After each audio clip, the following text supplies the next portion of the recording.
Jeffery Imas was born in Bessarabia, a Romanian province near Chisinau. Jeffrey's going to share his experience. But on July 13th, 1989, Jeff immigrated to the United States. He worked as a mechanical designer before retirement. Jeff is a member of the Silicon Valley Holocaust Survivors Association, and he's been a member of my congregation, Congregation Beth David, for almost 30 years. Jeffery Imas.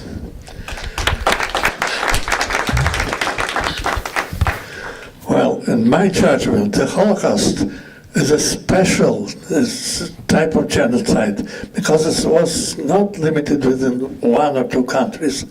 It was a global, or at least an all-European attempt to exterminate the Jewish people, the entire Jewish people as such. Well, just a few episodes of my life. We fled from Nazis, but we're surrounded in a small Ukrainian city like Balta. After a few weeks, all Jews were ordered to move into a ghetto. In an ordinary sense, a ghetto is a limited area populated by people united by some special things like religion, race, etc. The Jewish ghetto was surrounded but with barbed wire. We were banned to leave the ghetto, even for the farmers' market. People were dying from hunger, you know. Well, in December, another order came. Now it was for a certain group of people. They had to appear at the community building in a certain day, in a certain month, to march to another ghetto because of consolidation of some ghettos. Well, then at the end of December, a third order came. As usually, it was accompanied with the standard, violators will be blah, blah, blah, up to be shot. That was standard. The third order came, it was our turn now. The frost was fierce that day. We put a lot of clothing on us for warmth. Our convoy was moving slowly. There were some carts with belongings. Only old people and children were allowed to sit on the cars. Any attempt to get on a cart could cost hard beating, but that was the most,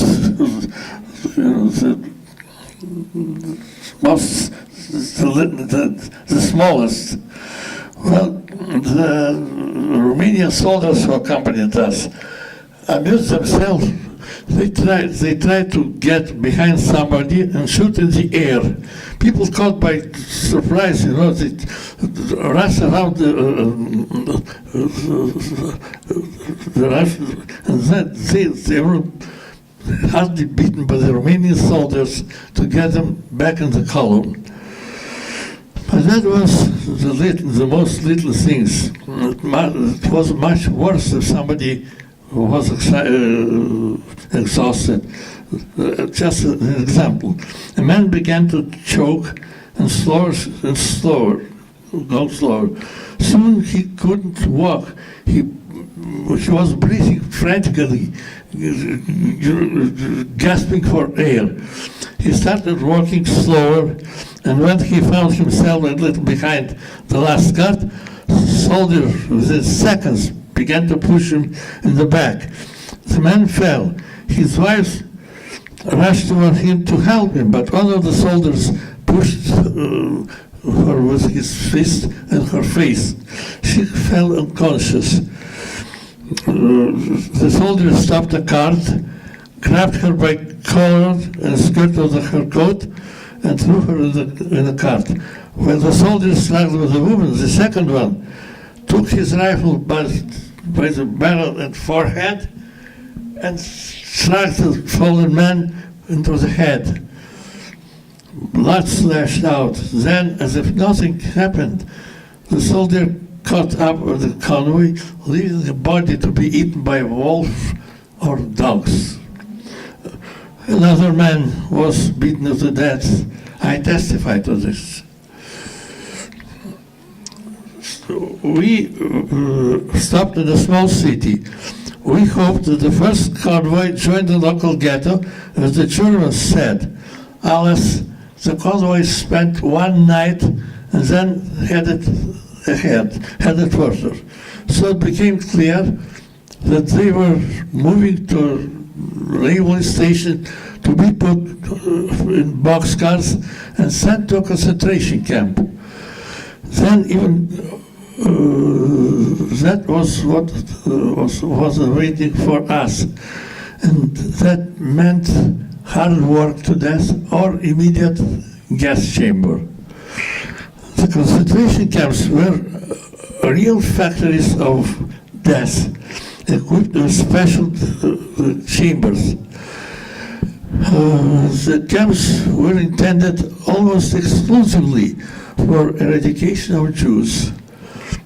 Groups of other nationalities or prisoners of war were moved to those camps also, but in relatively not that many people, not that small groups. Well, people were forced into the chambers and poisoned with gas, cyclone, specially designed for that purpose. Well, after poisoning, the Nazis took from the dead bodies their clothing, their footwear, as well as golden dental crowns. They even utilized their skin, making from their skin some things like shades for lamps or whatever. It was inhuman at all. Well, cargo trains have brought hundreds of thousands of Jews in those camps. The Nazis took away children from their parents and used them to suck out their blood dry for their soldiers. As you see, the extermination of Jews was put on an industrial basis. The brutality of the Nazis was well known. As about their attitude toward Jews, it seemed that there was no limit to their ingenuity and atrocity. I testify to that too. We decided to flee at night from the small city we stopped, but we were caught at the neighboring small city. A night patrol took us to the commandant office. A soldier went inside. He came out with the commandant, who held a gun and was very, very drunk. He was yelling and swearing at us, and here's what happened to me. He approached me and drunkenly began explaining that he wanted to shoot me, but I had to run so he could have more fun. I stood not moving. I understood what he was saying because I am fluent in Romanian, but I did not want him to know that. I'll explain to you later why. He roared, "Run, you stupid Duncan!" pointed his gun on me. I ran so fast that probably no even an antelope would run me down. I learned from books that in such cases people are usually zigzagging to make the shooter miss. So I was running from left to right to a huge tree on the other side of the street where I could hide myself. Well, the drunk major commandant mumbled some instructions to the soldiers, and then, supported by two soldiers, went back into the building. The soldiers took us to the local school. Soon came a sergeant with a local who spoke Romanian. The Romanian took the women one by one to the next room and started their interrogation and torture, heart beating. He bet my grandmother's head against the door frame. She was so hurt that she couldn't go back. The interpreter took her to our room. Then the sergeant walked in our classroom and said to the interpreter, "Take them outside, let them dig their own graves. We will execute them in the morning." Of course, we started wailing, and he turned around and said, it was threatened his voice, "So now you know Romanian. Why did you hide it?" We expected after this that the worst will yet come. Aha, you are Bessarabians. Bessarabia was a Romanian province. In 1940, the USSR demanded the Romanians to leave it in 24 hours. So the Romanians' attitude to Bessarabians was special hatred. That's why I didn't want the commanders to understand that I know it. I don't remember how we fled from the school, and by nightfall of the second day, we were in the illusionary safety of the Balta ghetto. As a payment for service, Hitler gave the Romanians a piece of Ukraine, so the power in Balta moved to Romanians. As before our deportation, almost every night soldiers broke into ghetto houses, and while residents scattered in all directions, they usually caught a woman. They had never been punished for any crime committed in the ghetto. Life went on with its daily nightmares, sometimes as days without a breadcrumb, without a piece of firewood to warm our house, without kerosene. You know what kerosene is? It's a kind of fuel to light our lamp. Well, and with daily dangers to be shot on the street. Some locals helped the ghetto residents, but at the same time a lot of others used to help soldiers in their atrocities. We spent in the ghetto about 30 months of horror, hunger, and mockery. From our window, a huge area with garages and office spaces was seen. It was empty. One night, at the beginning of March 1944, we were awakened by a roar of engines and the sound of many voices. In the daylight, we began looking around and were horrified. In the former garage, now settled the unit of the notorious SS division Totenkopf, Deadhead. Maybe you heard about it. Well, one of them kept all of us at gunpoint. The two SS men came to us. When all of them, one of them kept us at the gunpoint, the other was ravaging all over.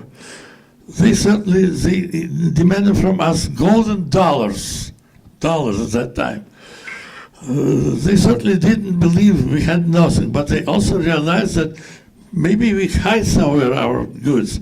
They said, "We will be back in an hour, and if you don't bring your gold, no one will stay alive."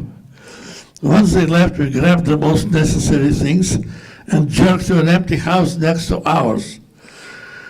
As for them, they returned. When we finally came back to our home, the door was widely open and everything was upside down. We thought that it will never cross any German's mind to enter an empty house, especially where we were hiding. That house was about to fall apart. They were afraid of infectious diseases and disdained to come to suspicious places. When in the night soldiers tried to break in the house, everyone was shouting, camp fever is a kind of very infectious disease. That kept soldiers often away, not always, but often. However, the appearance of our semi-ruined house had not scared two soldiers who rattled our door. We all shouted, camp fever, kranke was sick in German. But they didn't leave, and we heard them talking about burning that pest hole to the ground. Then one waited, and the other walked for gasoline. He came back with a tank of gasoline, and they began pouring it in front of our door. Suddenly, a loud hail from the assassin's position demanded them to return in order to help somebody. One of them pulled out a cigarette, lit it, and threw the match into the pool of gasoline. Flame flared out, melting the snow. Trickles of water slid to our door, carrying burning gasoline. So we had no option but started jumping out of the house, breaking through the short, not high, fortunately, flame. When someone's clothes started smoldering, he threw himself into the snow. Fortunately, the fire did not make to the house. One night we heard sounds of cannonade, of a distant cannonade, and Soviet bombers bombing the railway station close to our. Clearly, the front line was approaching. After a couple of days, looking out of the window, we saw a Soviet soldier who appeared behind the corner, slowly running down the street. Grandma left out the door and ran with tears to the soldier. But suddenly, there was a terrible scream. People looked what they did. The crowd rushed to the scream and stopped in horror. I was among the crowd. We saw a full-profile trench filled up to the top with dead bodies. I testify, it was not the only trench grave in the ghetto. I testify that out of 6,000 residents of the ghetto, 3,500 were killed. Well, today there's a global gang of political bastards who deny the Holocaust. They just take advantage because the vast majority of people don't know history deep. So they brainwash them and spread misinformation. Well, at least now, a bright example of that misinformation is that the leaders of Palestinian Arabs claim that Palestine they are the aborigines of Palestine. But we have other facts. Okay, the Jewish state was created 16th centuries before Christ, the first Jewish state. The Arab nomads from the south of Arabian Peninsula appeared in Palestine many centuries after Christ. You can find this data in Peter Mansfield's book, The Arabs. Now they claim that they're the straight descendants of the Canaanians. Canaan land was taken by Jews after their exodus from Israel. So, they're brainwashing all the world because people don't know history. Okay, that's it.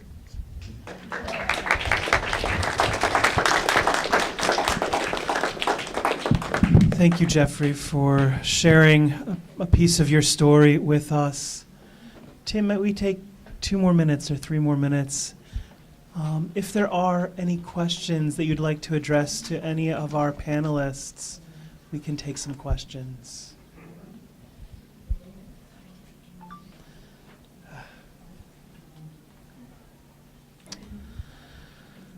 Yes, please. Mr. Imas indicated that he testified. Was this at a tribunal, war crimes tribunal? Yeah, Jeff, the question was about testifying about your experience, and the question was this at a war crimes tribunal or some... No, it was not the tribunal. Oh, yeah. And so your words of testifying and sharing your I just- story yeah, I just and sharing your testify, yeah. experience. Any other questions? Whoever listens to a witness becomes a witness.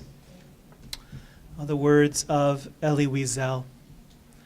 Each of us now have this tremendous gift as well as obligation of hearing from three brave human beings who are brave enough to dig into the depth of their own experience and revisit things that even hearing them explained, I know that none of us can truly understand.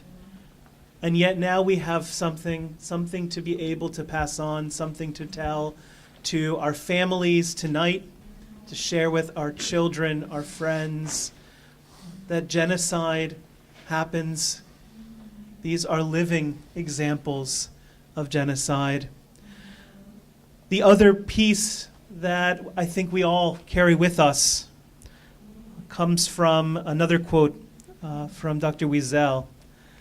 Dr. Wiesel teaches that the opposite of love is not hate, it's indifference. The opposite of art is not ugliness, it's indifference. The opposite of faith is not heresy, it's indifference. And the opposite of life is not death, rather indifference. Because of indifference, one dies before one actually dies. To be in the window and watch people being sent to concentration camps or being attacked in the street and to do nothing, that's being dead. Let all of us make a promise to humanity that we will not be indifferent. Part of that is learning, hearing from survivors, continuing to educate ourselves. So thank you for being here. Thank you to our panelists, and thank you to West Valley College for providing us with this opportunity to learn and grow and witness together.